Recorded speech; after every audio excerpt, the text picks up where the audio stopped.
À moins de 3 mois de l'élection présidentielle en France, les prétendants sont nombreux, mais il en manque un. Emmanuel Macron, le président sortant, n'a pas encore annoncé formellement qu'il briguait un second mandat. C'est assez classique pour un président sortant de se déclarer le plus tard possible. Et en même temps, c'est vraiment un jeu de dupes. Tout le monde sait qu'il est candidat.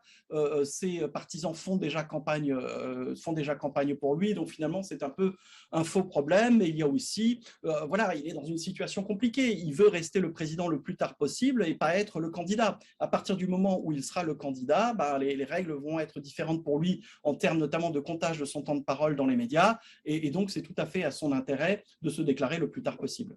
Une position qui, selon cet expert, permet au président de rester au-dessus de la mêlée alors que la campagne s'accélère. Il est en position de force, peut-être moins qu'en 2017, mais on a toujours un centre-gauche et un centre-droit qui sont assez désorganisés. Du côté des Républicains, la primaire a quand même été relativement sanglante.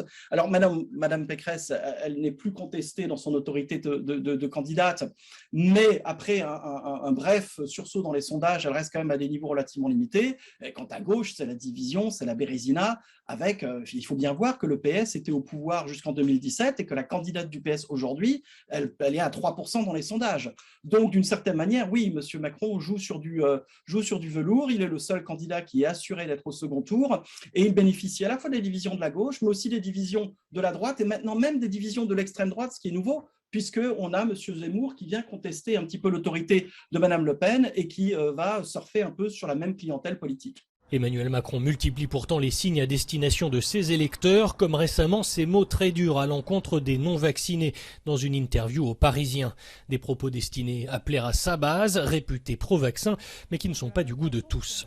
Il faut faire attention dans cette période de 3 mois qui va être très politisée, à faire attention de ne pas jouer avec la situation sanitaire et la vie des personnes, qu'il n'est pas utile de stigmatiser et d'opposer les personnes entre elles, qu'elles soient vaccinées ou qu'elles ne soient pas vaccinées. Pour concourir, les candidats doivent réunir 500 parrainages avant le 4 mars. La campagne officielle, elle, débutera le 28 mars. Cyril Fourneris, CGTN, Paris.